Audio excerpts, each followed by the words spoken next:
Beberapa waktu lalu hakim telah menjatuhkan vonis 3,5 tahun pidana penjara terhadap anak AG atas kasus penganiayaan berat terhadap David Ozora. Putusan yang lebih rendah dari tuntutan jaksa penuntut umum memang jadi pro kontra.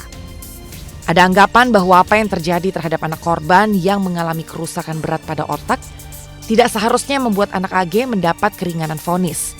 Namun di sisi lain, vonis 3,5 tahun terbilang masih tinggi, mengingat apa yang dituduhkan terhadap AG yang adalah penganiayaan berat berencana tidak ada. Kuasa hukum mempertanyakan kenapa beberapa keterangan saksi ahli tidak dipertimbangkan oleh hakim. Bahkan, hasil psikologi forensik pun tidak dilampirkan di tuntutan dan di pembuktian. Dengan demikian, apakah pihak kuasa hukum AG berencana mengajukan banding atas putusan hakim? Kemudian bagaimana tanggapan pihak AG atas kebocoran informasi di ruang sidang yang akhirnya membuat kliennya dihujat netizen? Saya Anggi Pasaribu akan berbincang langsung dengan Mangatta Toding selaku kuasa hukum dari anak AG. Beberapa waktu yang lalu kan Ibu Hakim sudah memutus vonis 3,5 tahun, which is itu lebih rendah daripada tuntutan JPU. Kalau dari kuasa hukum sendiri, langkah lanjutannya ini apa nih? Atau memang sudah cukup Ya, puas? langkah lanjutan kita tuh pasti opsi yang harus dan disediakan undang-undang kita sampaikan. Seperti banding, ada upaya untuk tetap menerima putusan atau mungkin kita tunggu sampai inkrah, terus peninjauan kembali. Jadi semua opsi itu kita berikan ke keluarga, tapi kita belum diberitahukan sampai sekarang pas kita wawancara ini, Mbak. Jadi kita belum tahu putusan keluarga jadinya mau apa, kalau tinggi atau ini masih ringan atau ini perlu dilawan lagi putusannya itu subjektif ya menurutku. Cuma dari kami, tim penasihat hukum, ada beberapa catatan terhadap putusan itu pasti yang Bu Hakim sampaikan. Seperti kami sudah sampaikan sebenarnya di pembelaan, ada hasil, jadi suatu tindak pidana itu ada perilaku tindak pidana, Mbak. Jadi pelaku itu melakukan tindak pidana itu karena apa?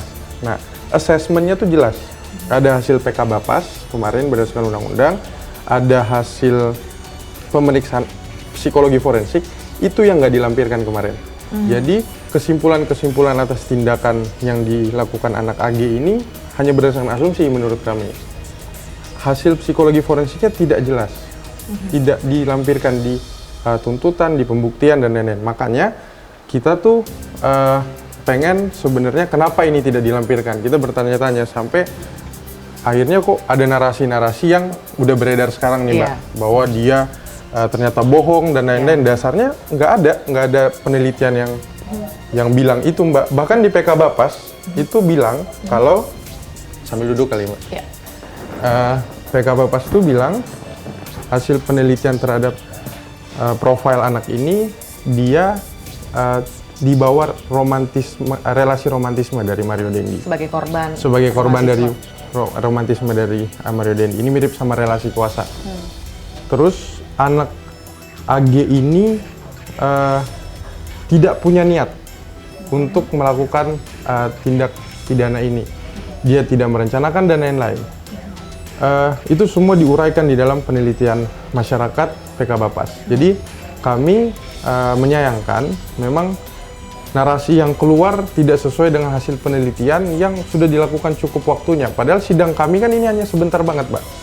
Sampai hakim yang mulia berani menyimpulkan itu, kami juga kaget sebenarnya. Kenapa bisa disampaikan bahwa tadi kan ada laporan forensiknya gitu ya, Mangatta? Psikologi forensik. Ya, kenapa ada laporan psikologi forensik yang mengatakan bahwa AG ini korban dari relasi romantisme? Memangnya apa yang diberikan oleh Dandi sampai AG ini segitu submitnya, segitu tunduknya sampai akhirnya ya ujungnya di pengadilan nih dia sekarang gitu kan? Jadi yang bilang itu bukan hasil penelitian forensik, Mbak, tapi penelitian masyarakat PK Bapas. Hasil forensiknya itu sampai detik ini kita nggak terima. Padahal anak AG waktu itu sampai 5 kali pemeriksaan psikologi forensik, tapi datanya kita belum terima. Tapi informal dia mengkonfirmasi hasil penelitian masyarakat ini. Hasil penelitian masyarakat ini bilang tadi yang Mbak Anggi bilang dia di bawah kendalinya Mario Dendi, banyak faktor mungkin. Nah, memang fakta-fakta itu belum bisa kita ungkap di sini, Mbak. Sampai ada perilaku yang Mario Dendi ini men-treat dia dengan ABC itu tidak diuraikan di dalam penelitian itu nggak diuraikan, tapi mereka menyimpulkan bahwa ada pengaruh yang luar biasa dari Mario Dendi ini kepada anak AG. Sempat diceritain sama AG nggak ke Bang Atta gitu? Karena kan ketika AG ini didampingi oleh kuasa hukumnya, pasti kan ada dong komunikasi gitu kan. Nah, apalagi sebelum vonis dan ketika dia menyampaikan pledoi, ada yang disampaikan nggak sih Bang ke Bang Atta yang mungkin sama publik perlu tahu gitu?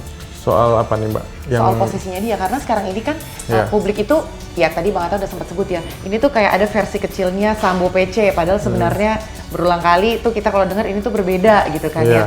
Dan masyarakat juga mempertanyakan, lah AG ada di sana melihat penganiayaan berat, nggak punya empati sama sekali kah gitu untuk nge-stop gitu kan. Jadi sebenarnya ada apa sih Bang?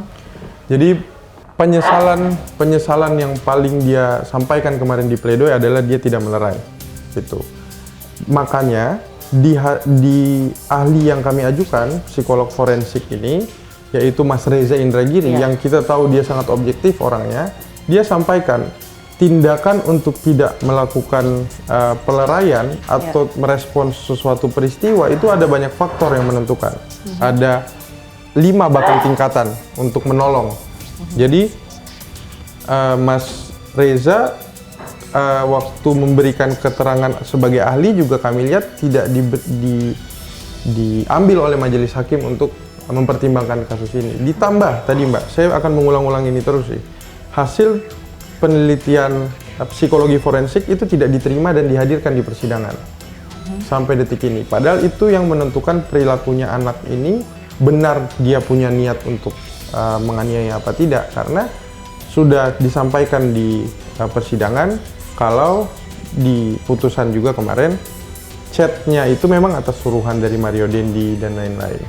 Jadi kami lebih ke melihat pembuktian yang sangat cepat kemarin itu dengan waktu yang sangat cepat mungkin membuat putusan ini jadi tidak komprehensif, Mbak. Ini yang kami sayangkan sebenarnya. Tapi balik lagi, pilihan ini ada di keluarga untuk 3,5 tahun ini. Apakah mereka merasa harus menerima atau tidak, kita akan balikan kepada keluarga. Kalau sejauh ini dari pihak keluarga dan dari AG sendiri ketika mendengar hakim memutuskan 3,5 tahun, itu ada komentar apa Bang? Ya udahlah gitu kan? Atau memang tetap minta diperjuangkan karena sebenarnya AG itu nggak begini gitu Bang? Kalau dari yang ada di ruang sidang waktu itu walinya, ibunya ada bersama AG di ruang tunggu anak waktu itu. Yang kami lihat dari walinya, mungkin karena mereka juga tidak tahu situasi ini, mereka kaget pasti. Saya lihat ibunya juga waktu itu kaget melihat vonisnya ternyata 3,5 tahun ini pasti menurut mereka berat. Karena yang diharapkan berapa tahun Bang? Mereka tidak bilang ke kita, tapi nggak bilang, tapi nggak mengharapkan bebas kan? Atau tidak. Jadi mereka ini juga yang harus fair. Mereka merasa kalau memang perlu dihukum silakan, tapi jangan sampai juga terlalu menghakimi anak ini sedemikian rupa. Yang kami sayangkan adalah fakta-fakta yang jadi pertimbangan yang mulia itu justru punya post effect di masyarakat yang luar biasa, Mbak. Dan ini banyak pemerhati-pemerhati perempuan dan anak yang kami lihat sudah mulai speak up dan melihat adanya kejanggalan dalam pembacaan putusan ini. Kami berharap sih masyarakat coba berimbang lah, karena kita pasti lahir dari perempuan dan kita mengerti posisi perempuan itu bagaimana. Ada tingkatan perempuan dan laki-laki di sini, dan dia bagaimanapun bukannya kami menggunakan 15 tahun ini ya. Iya. Tapi memang posisinya dia masih di anak-anak di bawah 18 tahun. Masih belum bisa dewasa dalam memutuskan sesuatu lah ya gitu ya. Mbak, betul. Kurang lebih itu. Masih belum bisa tahu resiko kalau ngambil langkah A atau B ya. Termasuk untuk diam. Iya. Jadi itu yang Mas Reza Indragiri kemarin pada saat menjadi ahli, dia mengulang-ulangi hal yang hakim harus highlight nih. Harus hati-hati dalam memberikan putusan. Apakah memang anak ini ikut merencanakan? Apakah anak, karena kan yang dituduhkan ke kita 355 ayat 1 ke 1 Junto pasal 55. Itu kan berarti dia yang harus tahu at least ada perencanaan ini. Padahal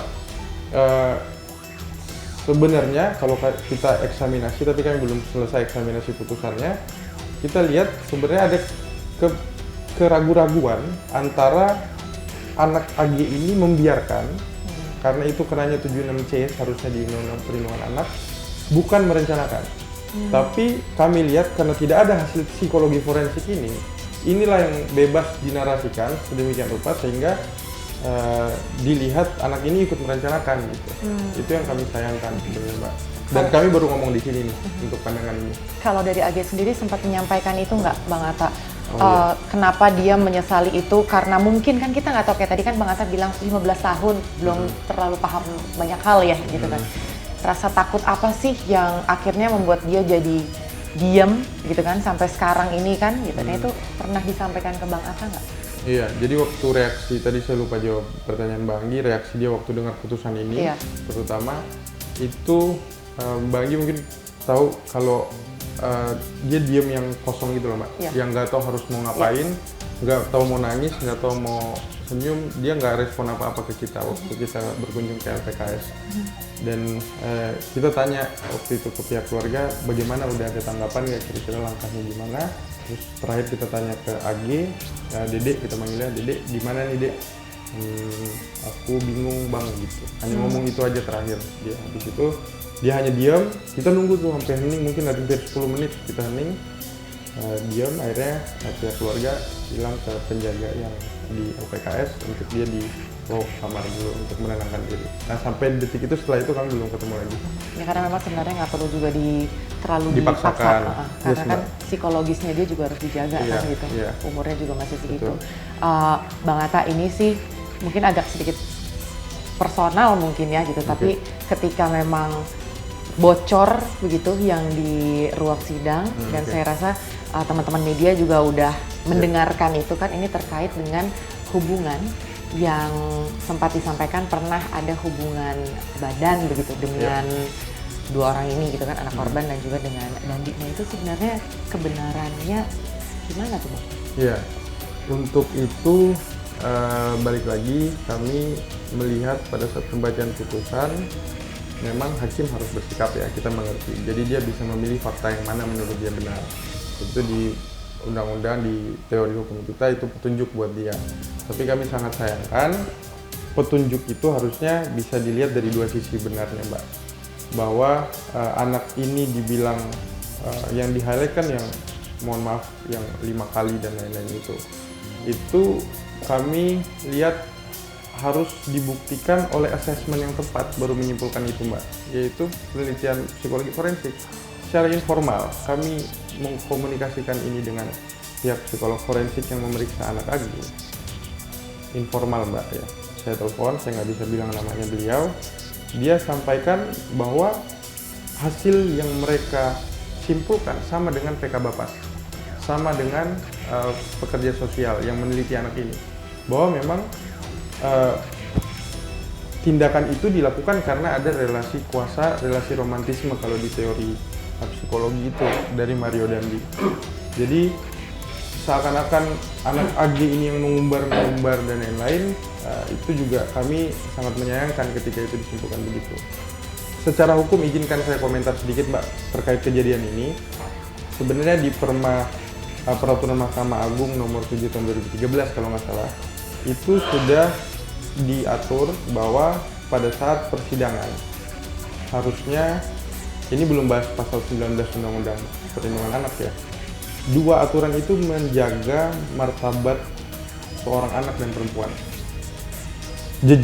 Rekam jejak seksualnya itu tidak boleh dibahas sama sekali, Mbak, sebenarnya di dalam persidangan.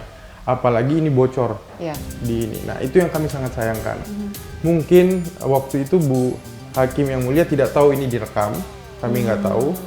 Tapi bisa jadi. Itu kami sayangkan harus bocor. Jadi kami menghormati dan kami tahu ini sidang terbuka, tapi teman-teman media juga kami sayangkan ini bisa bocor untuk hal seperti itu gitu. Dan ternyata kami juga baru tahu itu di sidang direkam live ya. Jadi pasti terekam di ini. Tapi ini sudah terjadi, beberapa diskusi kami sudah lakukan secara informal juga dengan instansi terkait untuk eksploitasi yang luar biasa kepada klien kami ini. Kami tunggu beberapa masukan dari pihak-pihak itu untuk langkah apa yang bisa kami lakukan. Ada permintaan dari pihak keluarga dan dari AG sendiri nggak nih Bang ke Bang Atta dan juga ke para kuasa hukum untuk sementara ini, misalnya untuk sementara ini saya nggak mau dulu nih ketemu sama kuasa hukum dulu, atau enggak saya mendingan ini dulu deh, ini dulu, segala macam, itu ada yang diminta secara khusus nggak nih Bang? Ya, kalau keluarga mereka masih intens berhubungan dengan kami, hampir tiap hari kami telepon, kami ada grup kecil juga di WhatsApp, malah beberapa kali menanyakan apa yang harus kita lakukan, termasuk soal viralnya rekaman ini, pihak keluarga juga menyayangkan. Akhirnya kami memberitahu kita ada pihak juga yang berani untuk speak up, seperti beberapa pemerhati perempuan dan anak sudah berani, ada pihak dari kementerian sudah berani, KPAI bahkan juga sudah berani untuk meluruskan ini secara undang-undang. Pihak keluarga intinya komunikasi ke kita terus, tidak ada membatasi kami, cuma mereka bilang butuh waktu untuk kita mengambil sikap atas putusan ini. Kalau anak AG kami terbatas komunikasinya karena nggak ada handphone sama sekali di sana. Kami hanya bisa monitor dia melalui pendamping sosial di sana. Di komunikasi tidak ada yang dibatasi, malah kami yang memberi ruang kepada anak AG untuk oke, coba dia cerna dulu ini, karena saya pun ya mungkin nggak bisa mencerna ketika saya divonis misalnya atas suatu tindak pidana ya.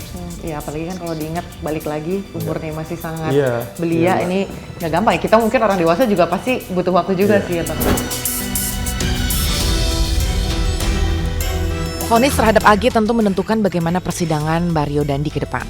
Untuk itu saya mencoba menghubungi Dolvi Rompas selaku kuasa hukum dari Mario Dandi. Tidak seperti biasa, Dolvi yang selama ini responsif terhadap media, kini cenderung diam dan merespon seadanya. Ketika bertemu, ternyata Dolvi menginformasikan bahwa posisinya sebagai kuasa hukum MDS telah dicabut secara sepihak, tanpa ada pembicaraan dan tanpa ada penjelasan secara lisan. Masih ngurus Mario Dandi nggak nih Bang? Jadi gini, perlu saya jelaskan bahwa untuk informasi yang tadi itu ya ada benarnya juga ya. Jadi memang saat ini posisi kami itu ya, saya dan rekan saya, di mana kami sudah off ya. Jadi tidak lagi menjadi kuasa daripada Mario Dandi. Ya. Per kapan tuh Bang?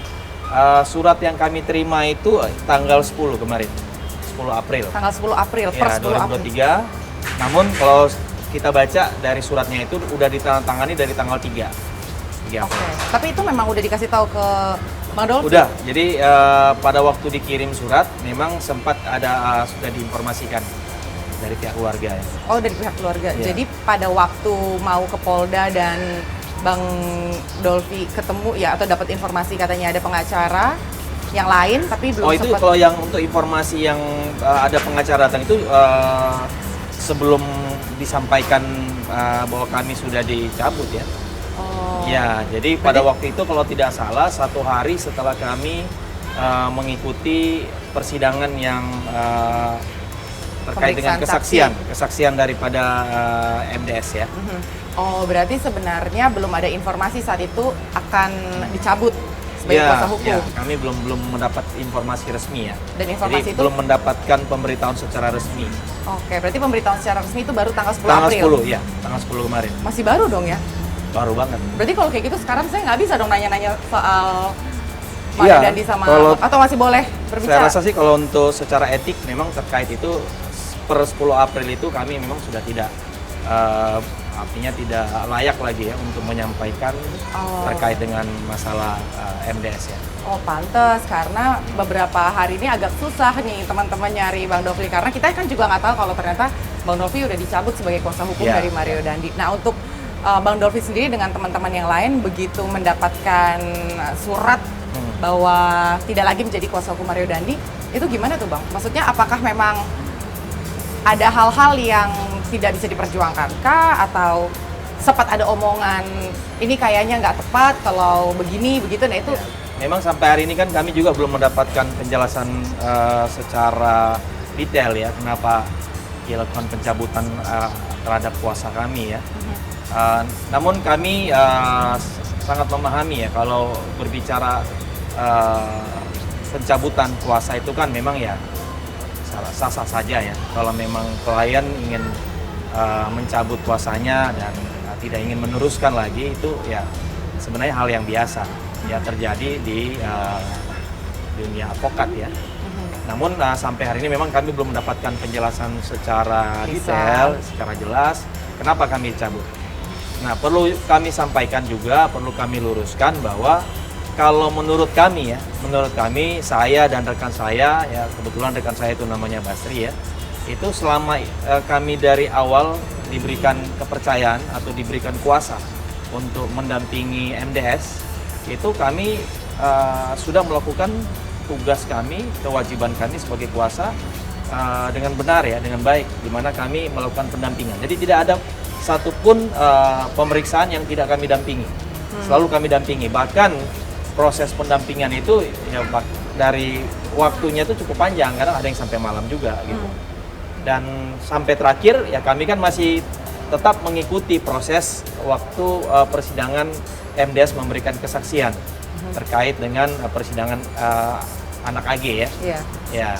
Padahal sebenarnya itu memang dalam aturan mainnya tidak menjadi tanggung jawab kami, tapi karena kami merasa bertanggung jawab sebagai kuasa hukum, ya kami datang ya untuk dalam hal ini ya mendampingi lah ya. Jadi kami rasa bahwa apa yang kami lakukan itu sudah maksimal ya. Tapi ya kami tidak tahu kenapa kami dicabut juga ya kan. Ya. Jadi kami selalu mengedepankan profesionalisme ya sebagai seorang advokat ya, dan kami juga selalu mengedepankan aturan main yang benar. Jadi kami tidak mau melakukan sesuatu yang bukan daripada kewenangan kami. Pernah ada permintaan itu atau pernah ada mengarah ke sana sehingga itu menjadi sesuatu hal yang mungkin kasus Mario Dandi ini sebenarnya selain jadi sorotan publik ini cukup keras sih sebetulnya begitu kan, apalagi mengingat dia ini siapa, anaknya siapa gitu kan, kasusnya apa gitu. Mbak Dolvi sendiri sempat pernah kebayang nggak ini berat nih gitu, kalau misalnya ada hal yang nggak sesuai dengan keinginan klien atau tadi itu mungkin nggak sesuai dengan integritasnya Bang Dolvi, akan memungkinkan sekali untuk dicabut sebagai kuasa hukum. Pernah kepikiran itu nggak? Atau mungkin selama proses pendampingan sendiri sempat ada perbedaan pendapat gitu? Satu sisi Bang Dolvi dan tim ini adalah ranah yang harus dilakukan sebagai kuasa hukum, tapi ada permintaan yang lain yang berseberangan dengan kode etik misalnya gitu Bang. Kalau tadi kan sudah saya katakan bahwa tidak ada ya artinya menyampaikan kepada kami langsung untuk meminta sesuatu yang di luar daripada kewenangan kami sebagai advokat ya, atau di luar daripada aturan. Nah, tadi mungkin tadi pertanyaan terkait dengan apakah itu berat atau ringan, saya rasa sih kalau setiap advokat ya di saat kami bersedia ya memegang suatu perkara dan diberi kuasa untuk itu, tentunya ya tidak boleh kami mengatakan itu berat atau ringan. Tetap harus kami jalani. Sekalipun mungkin menurut pandangan banyak orang bahwa ini kelihatannya berat, ya harus kami jalani. Karena bagi kami yang terpenting adalah kami memenuhi hak-hak setiap orang yang ingin membutuhkan pendampingan. Itu kami harus penuhi. Nah, memang dalam perkara ini kan ya kita tahu bersama bahwa ya ini bukan perkara yang biasa. Ya mungkin kalau kemarin saya memegang perkara mungkin ya biasa-biasa aja. Tapi memang ini luar biasa ini. Ya, sangat viral dan juga memang sangat atensi ya. Nah, jadi ya saya rasa memang agak berbeda. Ini memang kalau tadi Mbak katakan berat, mungkin saja ya. Karena bisa jadi sosok Bang Dolvi nih gitu kan ya, terlalu lembut nggak nih untuk berhadapan dengan siapa Mario Dandi, akhirnya ketika harus berhadapan dengan media, berhadapan dengan para pelaku dan nantinya akan masuk ke persidangan, dianggap kurang gitu nggak Bang? Kalau menurut saya ya, saya selalu harus bisa menyesuaikan dengan kondisi. Nah, kondisi saat ini kan memang kita tahu ya bersama bahwa dalam perkara ini kan juga ada korban. Kalau saya tuh selalu mengedepankan rasa kemanusiaan. Sekalipun saya membela ini ya tidak hanya terkait dengan perkara MDS ya. perkara apa saja Ya. yang dalam perkara pidana di mana ada korban, ya tentu kita harus memiliki rasa simpati ya, harus memiliki rasa kemanusiaan terhadap korban, apapun itu. Jadi makanya kan selalu saya katakan setiap ditanyakan oleh media, selalu mengatakan bahwa pertama-tama kita berdoa untuk korban, ya kan, untuk korban, ya kita berdoa dan kita perlu untuk kalau memang kita salah, kita harus menyampaikan permohonan maaf. Apa itu nggak bisa diterima oleh pihak Nah itu MDS? saya nggak tahu. Tapi selama ini kan saya menyampaikan seperti itu karena itu tadi saya bilang bahwa kami sebagai kuasa hukum tentunya ya juga harus mengedepankan ya, selain kami melakukan pembelaan ya, Ya. tetapi selalu harus mengedepankan rasa kemanusiaan. Iya. Oke. Gitu. Ya, jadi itu yang penting bagi saya ya. Iya. Saya nggak tahu kalau Iya. advokat yang lain. Iya. Kalau saya seperti itu. Sebenarnya apapun keputusan hakim kita akan menghargai ya, tetapi pastikan itu sesuai dengan porsinya gitu. Jangan yang seharusnya maksimal tetapi tidak maksimal.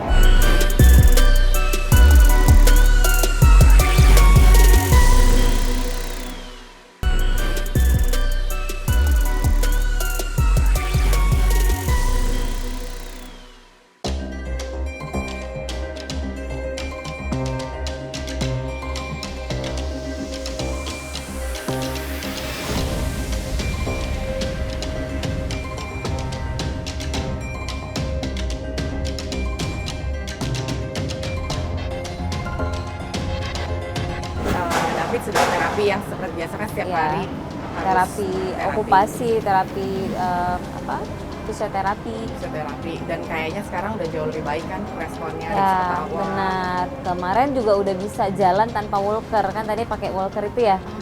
Terus udah bisa jalan tanpa walker. Udah bisa jalan gitu. tanpa walker.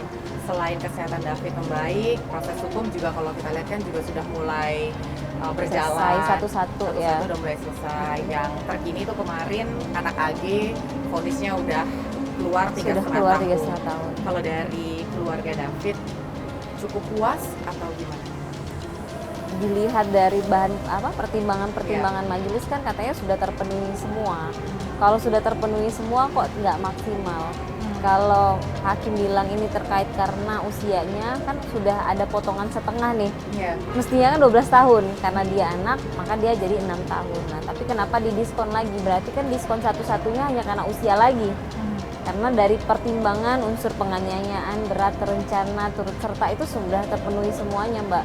Gitu. Nah, sehingga sebenarnya apapun keputusan hakim kita akan menghargai ya, tetapi pastikan itu sesuai dengan porsinya.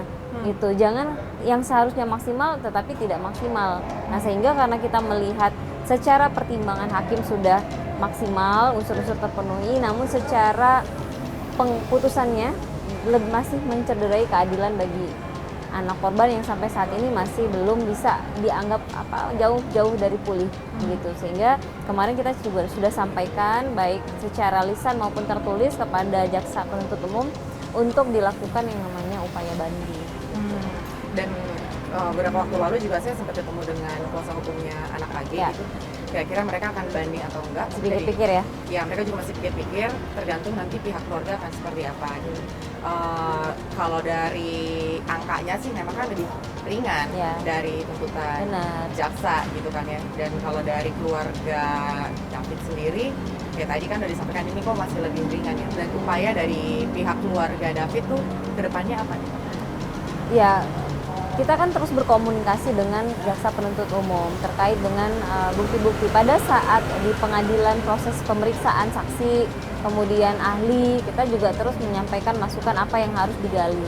Karena satu-satunya sumber bukti kami kan adalah satu HP-nya David, kemudian keterangan para saksi kunci yang pada saat itu menemukan David yang tengah dianiaya, begitu. Nah, sehingga yang kami selalu update juga terkait kondisi kesehatan David yang sampai hari ini kalau memang secara fisik terlihatnya makin ada progres ya, tetapi yang namanya cedera otak dan itu berat itu memang tidak bisa dilihat dari penampakan di fisiknya.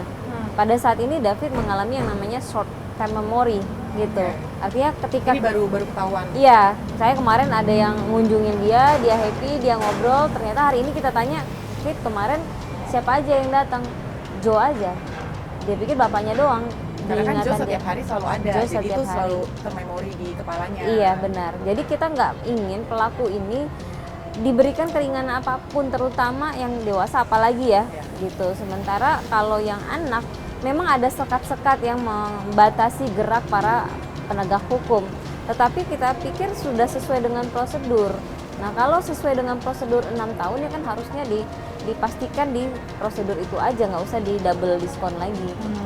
Kalau dari pihak keluarga sempat ngelihat nggak Mbak? Kan ada pembelaan ya gitu dari video CCTV yang memang udah tersebar nih ya gitu kan di beberapa waktu lalu di media kami juga temen aku sempat report itu, di mana respon AG saat itu dia bukan diam dan melihat tapi dia cenderung kayak takut dan balik badan gitu kan. Nah Itu- itu kalau dari pihak keluarga David sendiri ngelihatnya itu gimana Pak? Karena kan kemarin ini sempat katanya terencana dan lain sebagainya. Jadi kalau dari keluarga David sendiri gimana? Iya, kalau melihat barang bukti gitu, apalagi menilai misalnya keterangan saksi itu kan bisa melihat dari berbagai perspektif. Ya, kalau ditanya kepada kuasa hukum anak AG pasti perspektifnya seperti itu. Ya, muncul perspektif menghindar, takut gitu. Tapi kalau dari majelis hakim, dari hakim tunggal ini kan belum tentu seperti itu. Akan disesuaikan, diuji dengan keterangan yang bersangkutan. Apakah benar dia takut? Apakah benar dia tidak dalam satu frame?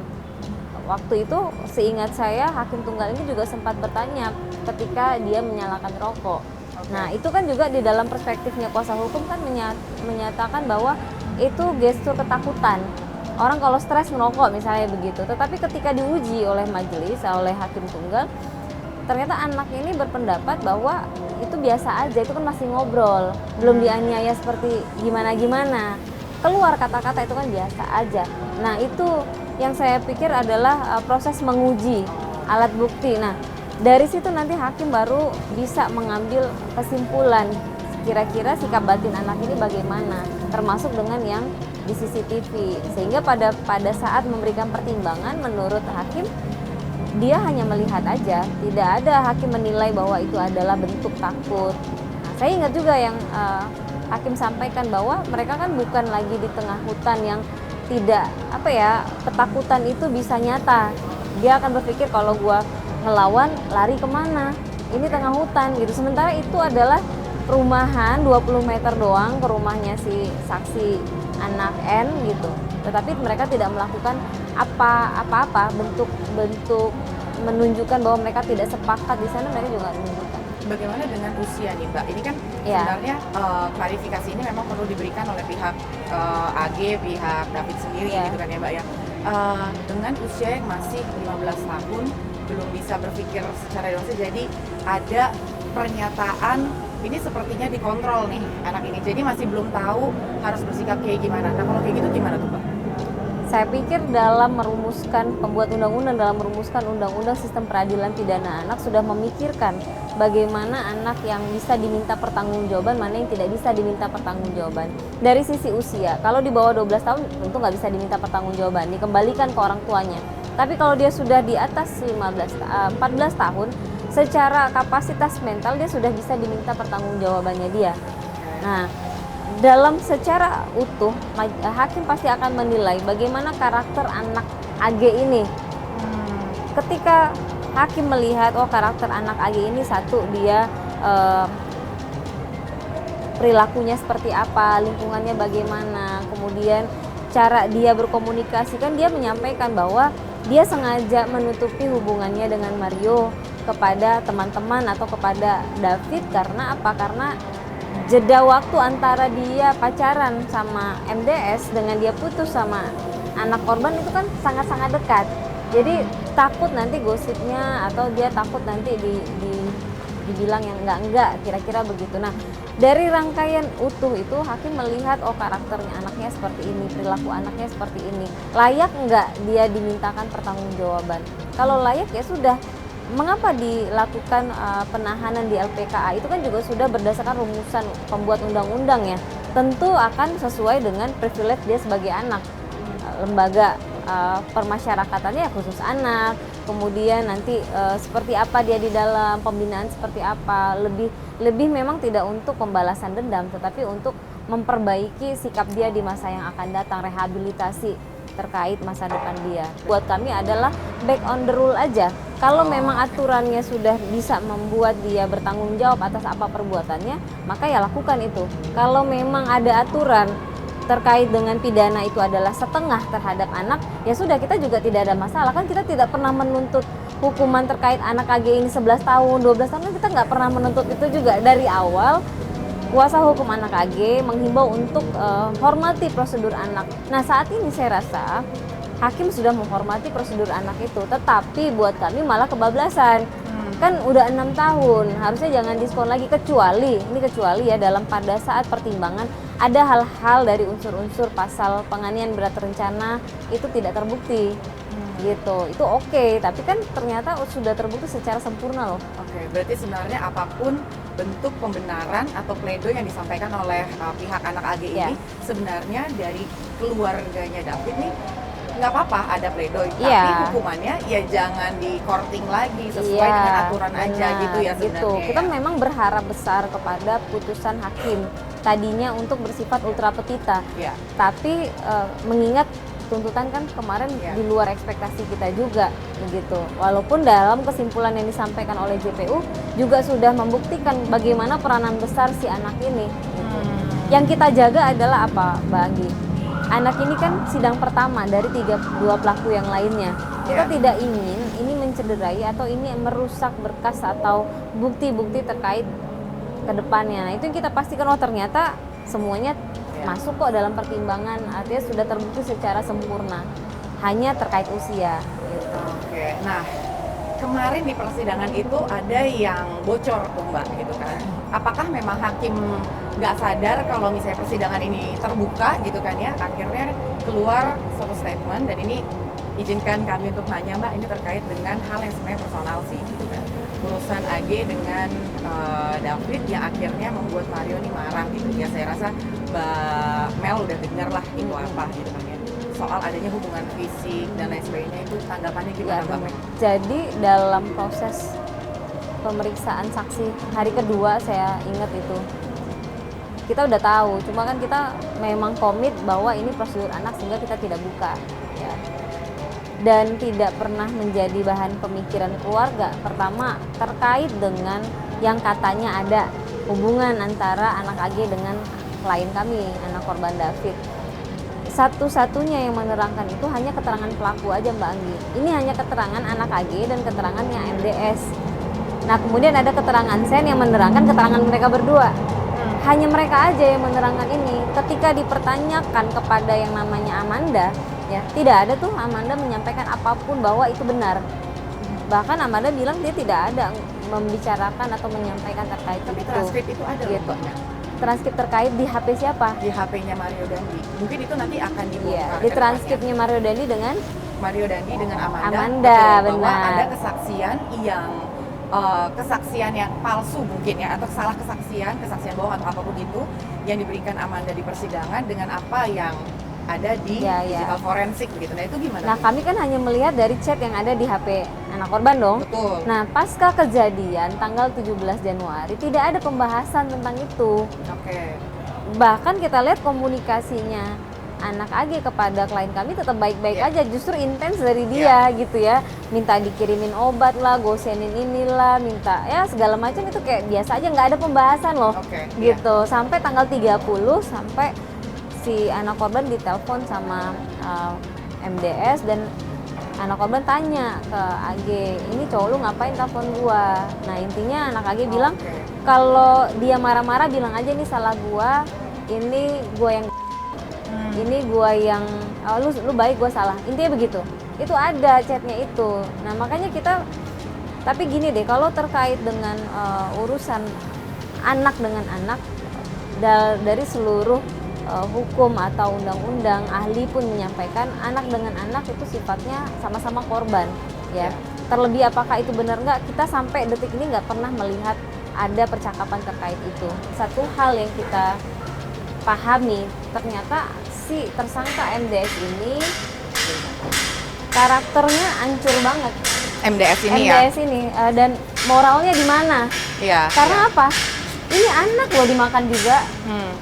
Kalau itu benar ya, kalau keterangan dari yang disampaikan anak AG di persidangan itu benar bahwa dia justru sudah berhubungan dengan MDS ini bahkan hanya 2 atau 3 hari dari kejadian tanggal 17, sehingga kan hakim melihat tidak ada trauma dari tanggal 17 gitu, dan dari situ hakim juga melihat bagaimana perilaku anak AG ini. Dan kalau saya melihatnya, wah ini urusan anak dengan orang dewasa. Kalau terjadi hubungan seksual, Mbak Agi, itu yang salah tetap orang dewasanya. Betul. Bahkan jika anak-anak itu memaksa ya, meminta untuk berhubungan seksual dengan orang dewasa harus menolak. Karena dia lebih punya will untuk say no. Benar. Nah, sehingga kalau itu terjadi, maka itu wilayahnya sudah pidana. Ini udah pedofil namanya. Nah, sehingga harus ada, jika benar itu terjadi, harus ada pihak yang bertanggung jawab. Si MDS bisa diminta pertanggungjawaban secara hukum terkait ini, gitu. Catatan kami di sini ini orang benar-benar makan anak kecil, baik dari sisi seksual, dari sisi seksual dan penganiayaan. Ini dua-duanya korbannya anak loh. Berarti sebenarnya apa yang bocor kemarin itu, kalau dari pihak keluarga ini sesuatu hal yang terlalu personal dan sebenarnya nggak terlalu penting, bukan nggak terlalu penting, iya nggak substansial. Nggak substansi sebenarnya, makanya kita nggak pernah mau ngebuka itu dari even kita sudah tahu juga. Tapi tahu, Mbak, maksudnya keluarga tahu kejadian itu sebelum diungkap oleh hakim sendiri? Oh enggak, kita nggak tahu. Bahkan katanya ada pelecehan, itu kan kita bongkar juga. Kita nggak menemukan sama sekali, jangankan pelecehan persetubuhan, kita juga nggak menemukan itu, sehingga kita bisa bilang itu nggak benar gitu. Dan terbukti beberapa kali yang mereka sampaikan sebelum persidangan, terbukti di persidangan bohongan gitu. Yang katanya tidak ikut merekam, nyata-nyata kok ikut merekam gitu. Yang katanya tidak tahu ada perencanaan, katanya mau ngomong baik-baik, ternyata terbukti pada saat persidangan ada komunikasi-komunikasi yang terjadi di antara mereka bertiga pada saat perjalanan mau ke rumah temannya anak korban. Gitu. Itu kan sudah masuk ke unsur perencanaan. Jadi jangan dipahami unsur perencanaan ini harus seminggu duduk bareng seminggu sebelumnya, enggak. Beberapa saat, jadi ada eskalasi dari jam 3 sore pada saat pertama kali mulai anak AG berkomunikasi dengan anak korban. Nah, itu kan mulai mengelabui. Jadi tadinya sebenarnya niatnya adalah mau ngambil kartu pelajarnya anak AG di korban David. Yang katanya butuh banget harus hari ini. David udah bilang, ntar aja deh, gue titipin aja, nggak bisa, gue butuh banget. Terus anak korban sudah jalan dari rumah kontrakannya di Lebak Bulus ke Green Permata ini, terus bilang, kartu pelajar lu nggak ada, ketinggalan. Tapi akhirnya tetap aja dia ngotot mau mengembalikan kartu pelajarnya anak korban.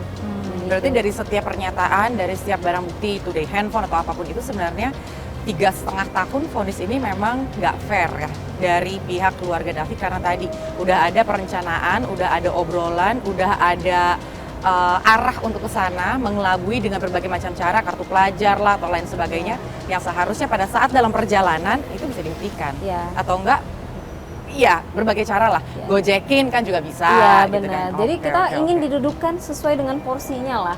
Kalau ada pertimbangan dari hakim yang menyebutkan ada yang tidak terbukti dari pasal 355 ayat 1 junto 55 ini, kita memahami, tapi kan ternyata pertimbangan itu sudah sempurna. Pasal itu sudah bisa dimintakan seutuhnya pertanggungjawaban. Nah, tetapi peringanannya ini yang membuat ada diskon lagi, ini yang kita tanda tanya dan kita mintakan untuk dilakukan upaya hukum selanjutnya. Oke, nah Mbak, ada lagi nih gitu kan, itu kan tadi AG gitu ya. Ini karena tadi udah sempat disebut soal Amanda gitu ya. Untuk Amanda sendiri kan sempat komplain terhadap pihak kuasa hukumnya Mario Dandi ya, yang mengatakan bahwa ini pencemaran nama baik gitu kan. Padahal sebenarnya kalau kita lihat gitu kan, memang ada transkripnya gitu, ada komunikasi antara Amanda dengan Dandi, sehingga sebetulnya ini ada juga nih pembelaan dari pihak AG bahwa sebenarnya yang kompor ini, terlepas dari itu, kompor ini Amanda juga. Nah, itu kalau keluarga ngeliat gimana nih Mbak, dengan adanya komunikasi antara Dandi dengan Amanda, sehingga akhirnya terjadilah yang kayak kita lihat sekarang ini, kondisi David. Nah, memang keluarga gimana melihat Amanda sendiri Mbak? Ini kan saat ini kan masih AG dan Mario Dandi. Nah, sosok Amanda ini pihak keluarga gimana nih Mbak? Dari diperiksa pada saat di persidangan, kita memang melihat ada perannya, tetapi kan dia tidak mau menyampaikan itu di persidangan. Tetapi buat kami adalah ketika dia tidak masuk ke dalam ruang perencanaan, kemudian dia tidak masuk pada saat pelaksanaan penganiayaan, buat kami dia bukan orang yang bisa diminta pertanggungjawaban. Ada satu hal Mbak Agi, proses dia mungkin menyampaikan atau apapun itu tanggal sekitar 20-an Januari ya, kejadiannya yang katanya tanggal 17. Kemudian ada rentan waktu yang cukup panjang dari 20-an Januari sampai ke 20 Februari hari kejadian. Nah, di situ kita juga memahami ternyata dalam proses persidangan ketahuan pihak-pihak yang melakukan penganiayaan ini, apakah anak AG ataupun MDS, sudah melakukan aktivitas sehari-hari, sudah jalan bareng, sudah have fun, termasuk yang hakim sampaikan terkait mereka itu. Artinya tidak ada emosi, efek atau emosi yang disebabkan dari keterangan dari pembisik Amanda ini, yang kalau katanya pembisik tidak ada emosi spontan. Kan kalau orang emosi biasanya langsung dong. Nah itu kan enggak. Ada jeda waktu, mereka sudah jalan, sudah ke sana, sudah ke sini. Tahu-tahu tanggal 20 pemantik adalah, saya nggak tahu ada apa pemantiknya, tetapi dalam proses persidangan ternyata bukan pemantik. Kita melihatnya ada orang yang memang haus pamer arogansi aja. Gitu. Jadi dia melihat anak AG memang masih menjalin komunikasi pada waktu itu. Jadi mungkin ada yang tak terpuaskan aja dari egonya. Gitu.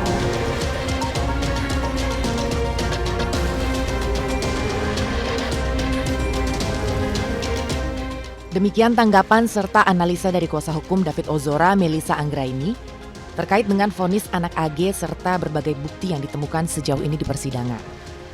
Dan seperti yang tadi sempat disampaikan, terlepas dari proses hukum yang berjalan, kondisi David Ozora juga diinfokan kian membaik setiap hari. David sangat kooperatif dan ada kemajuan atas setiap terapi yang dijalani. Dan dalam kesempatan kali ini, saya beserta tim Inside Story menyapa David meski secara virtual. Halo Mbak Anggi, terima kasih doanya untuk David. Saya baru nemenin terapi okupasi.